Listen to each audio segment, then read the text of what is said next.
मराठा आंदोलनाच्या मुद्द्यावरून मनोज जरांगे पाटील हे आक्रमक झाले। मराठा समाजाच्या हजारो आंदोलनकर्त्यांसह त्यांनी मुंबई गाठली। मुंबईतील आझाद मैदानावर जरांगे यांनी उपोषण देखील केलं। कोर्टानं उपोषणासाठी आंदोलनासाठी दिलेली मुदत संपल्यानंतर मनोज जरांगे यांनी मराठा समाजाला 1 दिवसाची मुदतवाढ देण्यात आली। मुदतवाढीनंतर झालेल्या पत्रकार परिषदेनंतर आझाद मैदानात एक धक्कादायक घटना घडली। आझाद मैदानात हजारोंच्या संख्येनं मराठा बांधव जमले।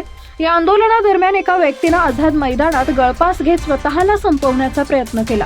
आजूबाजूला असलेल्या मराठा मोर्चातील आंदोलकांनी त्या व्यक्तीला वाचवलं। गळफास घेण्याचा प्रयत्न करणाऱ्या व्यक्तीचं नाव शिवाजी तुकाराम कुंबरे, वय वर्ष 77 असं आहे। मनोज जरांगे पाटील यांच्यासह असंख्य मराठा बांधव आज 29 ऑगस्ट रोजी मुंबईत पोहोचले।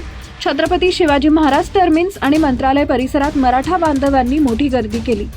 या दरम्यान एका मराठा तरुणानं अंगावर डिझेल ओतून घेत स्वतःला पेटवून घेण्याचा प्रयत्न केला। आसपासच्या लोकांनी आणि पोलिसांनी या तरुणाला रोखलं। आत्महत्या करण्याचा प्रयत्न केल्यानं परिसरात मोठी खळबळ उडाली होती। दरम्यान पुढील अपडेटसाठी AM मराठी न्यूजला जरूर सबस्क्राईब करा।